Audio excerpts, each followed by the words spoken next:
Assalamualaikum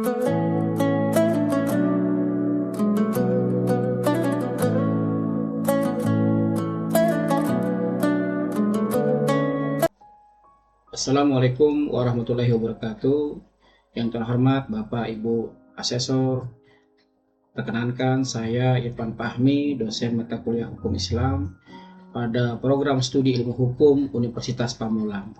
Izinkan saya untuk menyajikan video pembelajaran materi perkuliahan Hukum Islam yang saya ampu pada semester genap 2025-2026 dan saya rekam serta saya ajukan sebagai bagian dari pernyataan diri dosen dalam kegiatan sertifikasi dosen 2026. Bapak Ibu yang saya hormati, mata kuliah Hukum Islam yang saya ampu ini mengkaji dan mempelajari hukum Islam sebagai bagian integral dari sistem hukum nasional, yaitu meliputi hukum perkawinan, hukum keluarga, dan hukum kewarisan dengan berbagai pendekatan, antara lain pendekatan normatif, pendekatan fikih klasik, dan pendekatan jurisprudensi peradilan.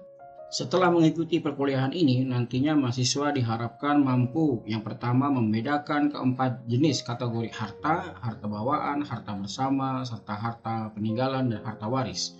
Yang kedua, mampu menganalisis landasan fikih Islam yang melegitimasi konsep harta bersama. Yang ketiga, mahasiswa mampu menerapkan kerangka analisis secara bertahap dalam menyelesaikan kasus harta yang timbul dalam perkawinan dan kewarisan. Yang keempat, mahasiswa mampu membandingkan pendekatan fikih klasik dan kompilasi hukum Islam.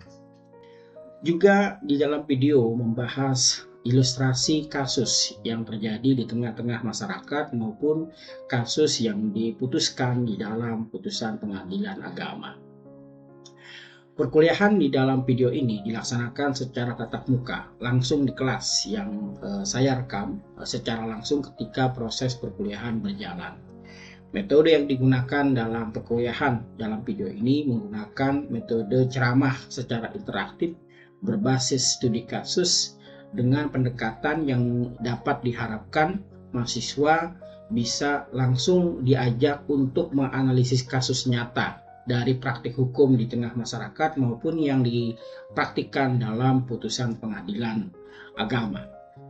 Selanjutnya dalam rekaman video ini juga akan menyertai bagaimana proses terjadi interaksi langsung antara dosen dengan mahasiswa, yaitu proses terjadinya tanya jawab secara terbuka, lalu proses diskusi kasus, dan proses penalaran hukum secara kritis di ruang kelas.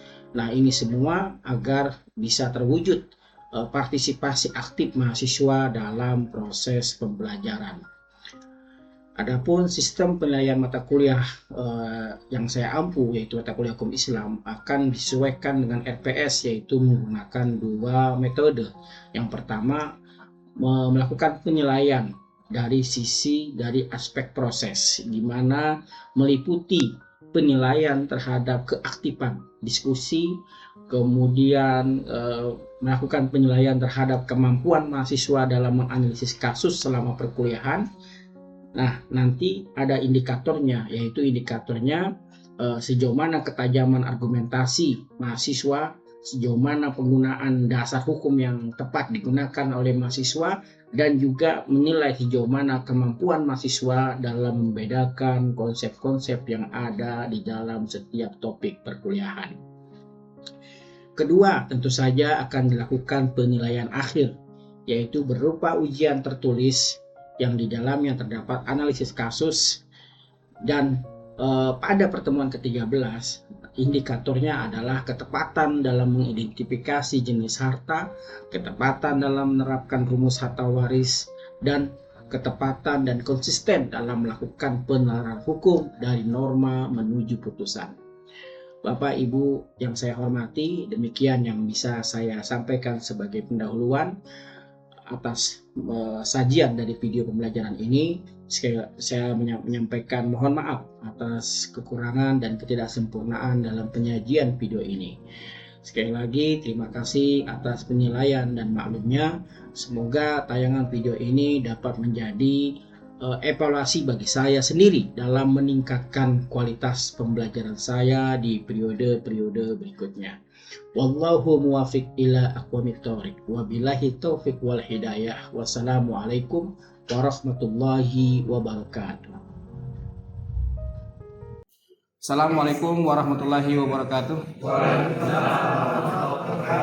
Selamat sore semuanya. Sehat semua ya. Amin. Masih tetap semangat di jam kelima ya.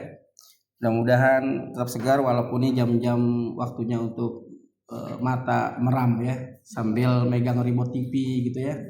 Baik, saya absen Agus Tri Linardi, Anna Briliani, Aji Rojak, Akhir Kristanto, Aldi Wildan, Ananda. Ada yang belum dipanggil? Udah semuanya ya. Baik, di pertemuan ketiga hari ini, pertemuan ke-13 hari Sabtu tanggal 20 Juni 2026 sudah sampai perkuliahan kita. Di pertemuan yang ke-13 kita akan membahas suatu topik yang menarik dari perspektif hukum Islam, yaitu topiknya harta bawaan, harta bersama, harta peninggalan, dan harta waris ya. Topik ini tujuannya adalah biar mahasiswa bisa memahami definisi dari masing istilah-istilah harta yang tadi saya sebut, dan juga bisa menerapkan bagaimana cara penyelesaiannya terhadap harta-harta itu. Nah, apakah pertemuan ini masih ada kaitan dengan pertemuan kita sebelumnya? Tentu saja. Ya, di mana letak kaitannya? Ada yang mau bicara? Kemarin di pertemuan yang lalu kita membahas tentang apa? Pertemuan ke-12 kita membahas tentang zina. Zina ya? Pertemuan sebelumnya kita membahas tentang anak di luar nikah. Nah, tema-tema topik-topik di pertemuan ke-8 sampai pertemuan ke-12 itu topik-topiknya berkaitan dengan sesuatu yang berhubungan dengan perkawinan, baik sebelum terjadinya perkawinan maupun setelah terjadinya perkawinan ya. Anak di luar nikah, kemudian kaitan dengan pernikahan siri, kaitan dengan apalagi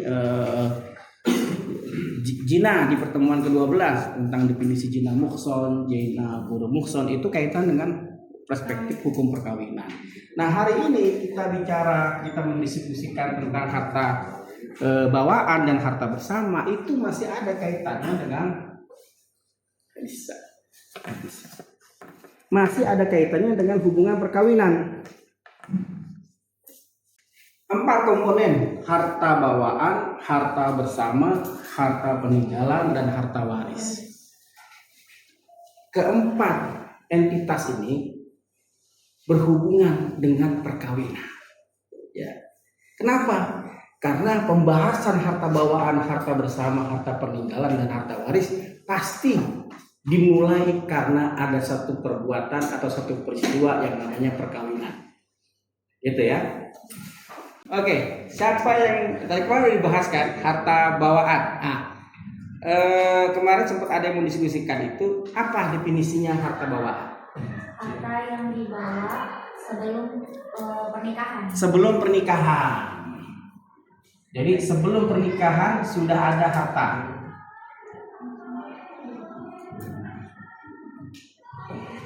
Apa definisi harta bersama? Harta yang didapat setelah menikah. Setelah menikah. Kata kuncinya harta setelah menikah.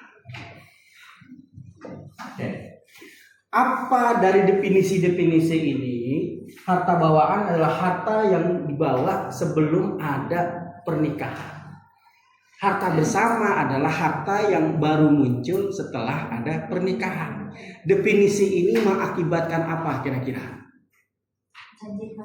Kenapa? Perjanjian pranikah. Kenapa?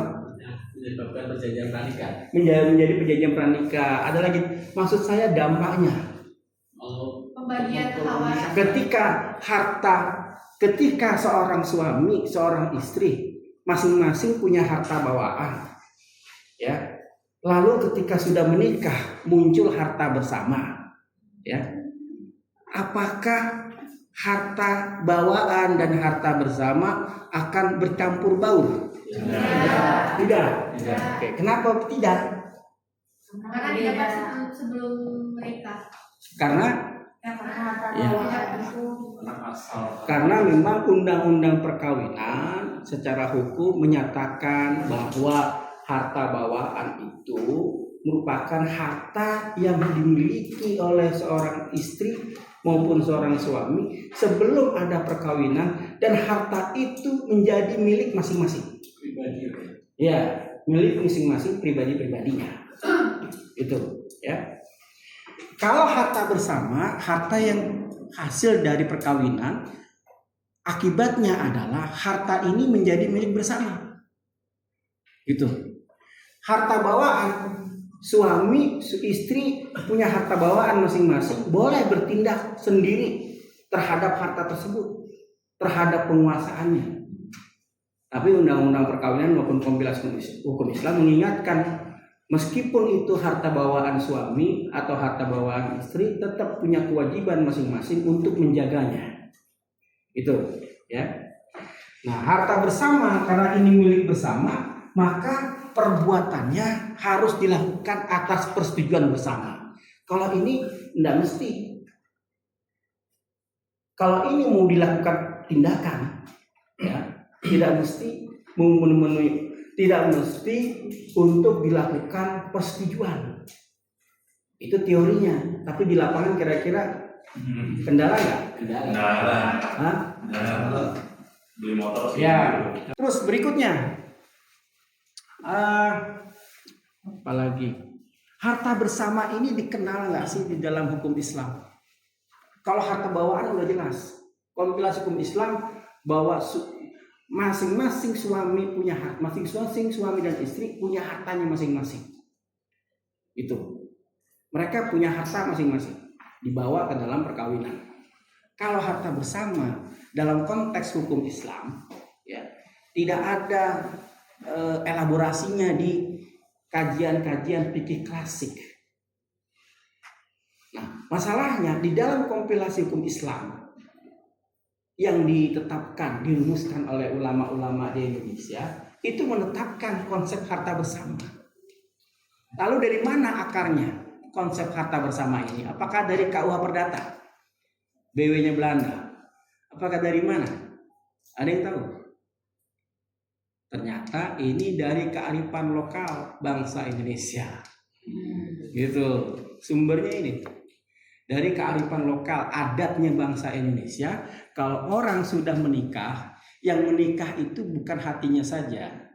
Yang menikah itu bukan kepalanya, yang menikah bukan hanya badannya, tapi hartanya pun juga menikah. Nah, secara perspektif hukum Islam tidak bertentangan. Ada dua jawaban dari perspektif. Pertama, hukum menikah itu adalah masuknya ke ranah fikih munakahat. Di bawah kajian fikihnya fikih muamalah. Dalam fikih muamalah dikenal namanya akad syirkah, yaitu perjanjian kerjasama, perjanjian persekutuan. Jadi kalau ada orang mau bersekutu, mau berserikat, itu boleh menyepakati kerjasama dan persekutuannya seperti apa. Itu. Nah, dalam konteks pernikahan, bagian dari akad syirkah, selain dia mengandung akad nikah, juga ada akad syirkah, akad bersekutu, bekerja sama. Kemudian selanjutnya, dari aspek yang lain juga bisa, namanya uruf. Uruf itu salah satu dalil sumber hukum Islam. Uruf itu adat, kebiasaan. Jadi asasnya ada kaidah fikihnya al-adatu muhakkamah. Adat itu bisa menjadi hukum sepanjang tidak bertentangan dengan syarak. Itu. Sepanjang tidak bertentangan dengan syarak. Ya. Jadi harta bersama ini dianggap adat. Dan adat ini nggak ada masalah secara fikih dengan syarat gitu. Fine aja Islam menyambut dengan tangan terbuka. Udahlah, kita anggap ini kita terima. Hukum Islam menerima keberadaan eksistensi harta bersama gitu. Nah, sehingga akhirnya baik di undang-undang perkawinan maupun di kompilasi hukum Islam terdapat eksistensi mengenai harta bawaan dan harta bersama. Terus apa lagi? Oke. Sekarang, nah, muncullah kalau dia harta bersama itu bisa muncul permasalahan ketika terjadi problem cerai. Cerai itu bisa hidup, ya, bisa mati. Ya, kalau hidup lebih gampang penyelesaiannya. Kalau mati, maka ya katakanlah yang mati adalah suaminya, ya, yang meninggal suaminya. Maka muncullah konsep harta peninggalan. Itu. Harta peninggalan. Apa itu harta peninggalan? Harta peninggalan adalah harta yang ditinggalkan oleh pewaris berupa benda-benda yang berupa benda-benda maupun berupa hak yang dapat ditinggali kepada ahli warisnya, kan gitu. Ya, menurut kompilasi hukum Islam. Nah, harta peninggalan, katakanlah kita mau cari ilustrasi ya. Harta bawaan anggaplah kita nilai 100 juta. Ini punya istri. Suami sebelum nikah dia juga punya harta bawaan sendiri. Ya. Dia juga punya. Kalau kita nilai dengan uang, anggaplah nilainya juga sama 100 juta.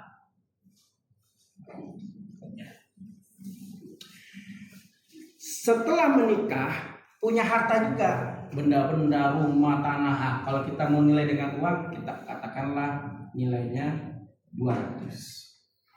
Ya. 100.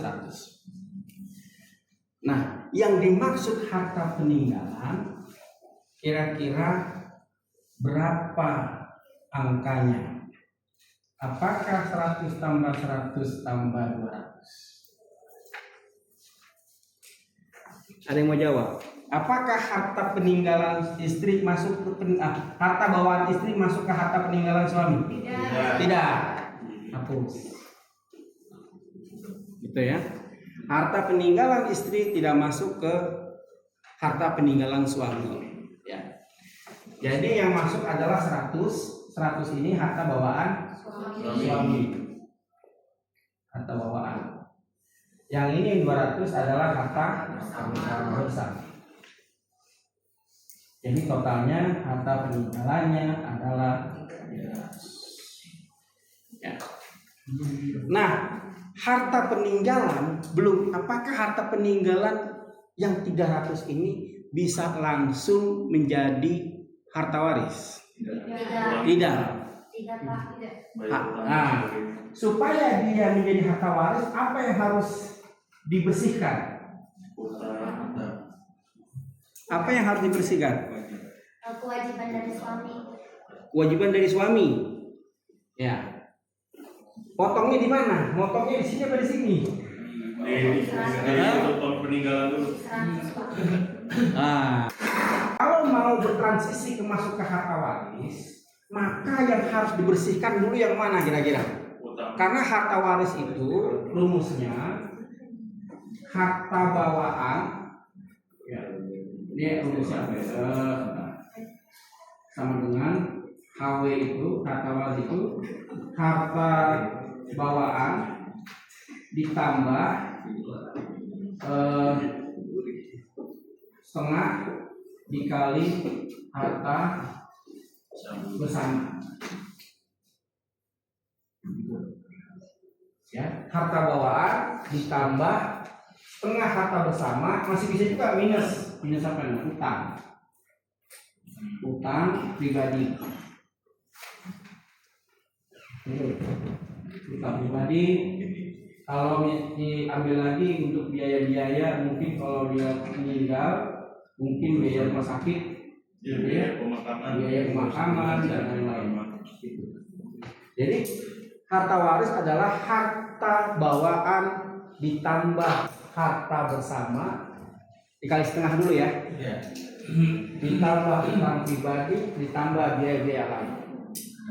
Itulah harta waris. Jadi ketika menuju ke sini, dari 300 menuju ke sini ada yang hilang. Ini hilang 50%. 100 juta. Jadi 100. di 100 juta ya. Ya. Jadi ke sini berarti 100 plus 100. Jadi harta warisnya adalah 200. Ya, 200 bisa jadi berkurang lagi menjadi X apabila ya ada harta utang pribadi apa biayanya. Begitu cara pembagiannya. Kalau pakai fikih klasik, hasil akhirnya ya fikih waris ini istri per 8 itu nyata lebih kecil dari bagian anak laki-laki 2/3. Lebih besar dong, gitu kan? Saya istri loh Pak, tapi pakai fikih klasik kita 1/8. Tapi karena ulama Indonesia sangat arif dan bijak, ya, karena kita punya konsep harta bersama, maka 1/8 itu dari mana? Dari sini, dari X ini, Iya, sisa. dari sini. Jadi istri punya setengah harta bersama lagi. Gitu.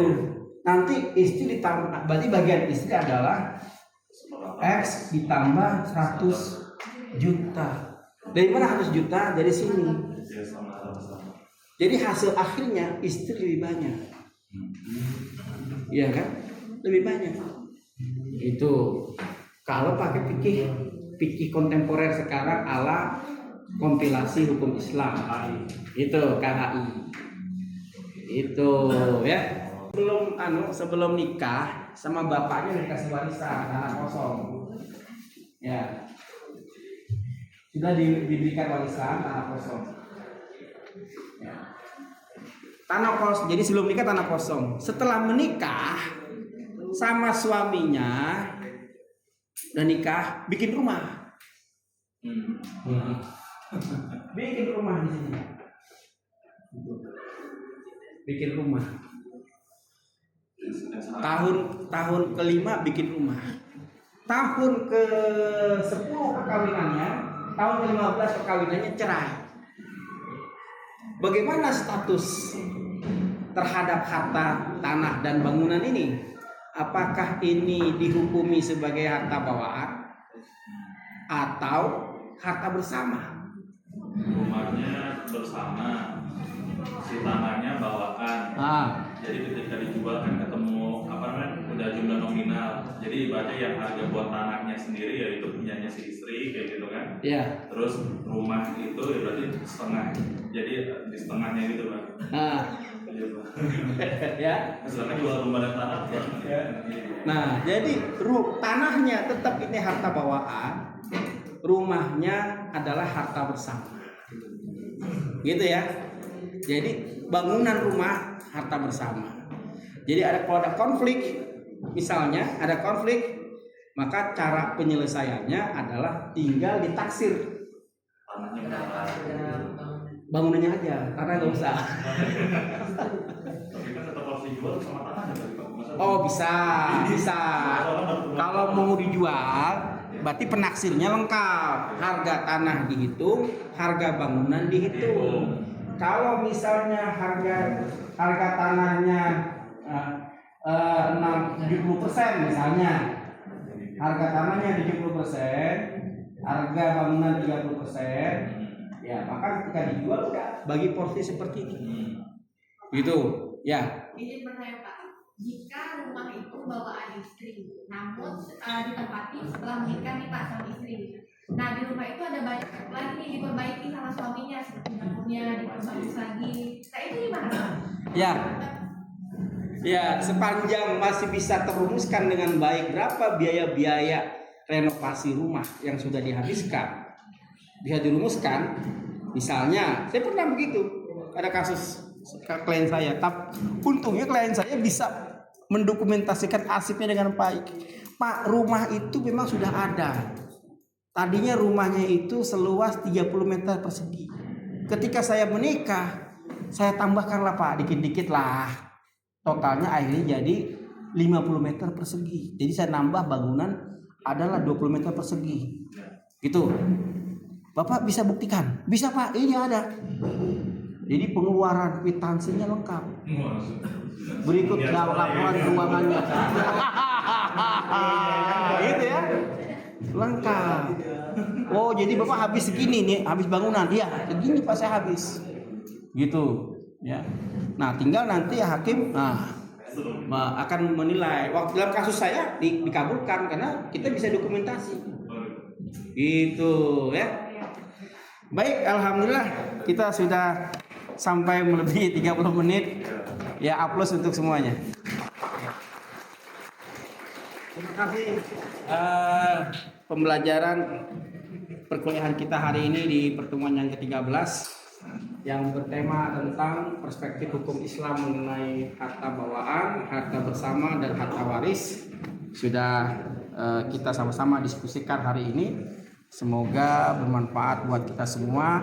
Kalau saya yakin ini masih ada hal yang belum saya sampaikan, tapi saya harap bisa teman-teman perluas lagi pengetahuan dan perdalam soal topik ini secara mandiri dengan belajar dokumen-dokumen hukum, belajar putusan-putusan pengadilan dan seterusnya. Saya membuka diri kita bisa berdiskusi terus di luar perkuliahan. Kalau ada kasus atau ada masalah mau nanya silakan, tidak ada masalah, kita diskusikan. Baik, semoga dalam keadaan sehat semua dan kita berkumpul lagi di pertemuan berikutnya yaitu pertemuan yang ke-14. Sampai di sini pertemuan kita, saya tutup. Wallahul muwaffiq ila aqwamit thoriq. Wassalamualaikum warahmatullahi wabarakatuh. Man ana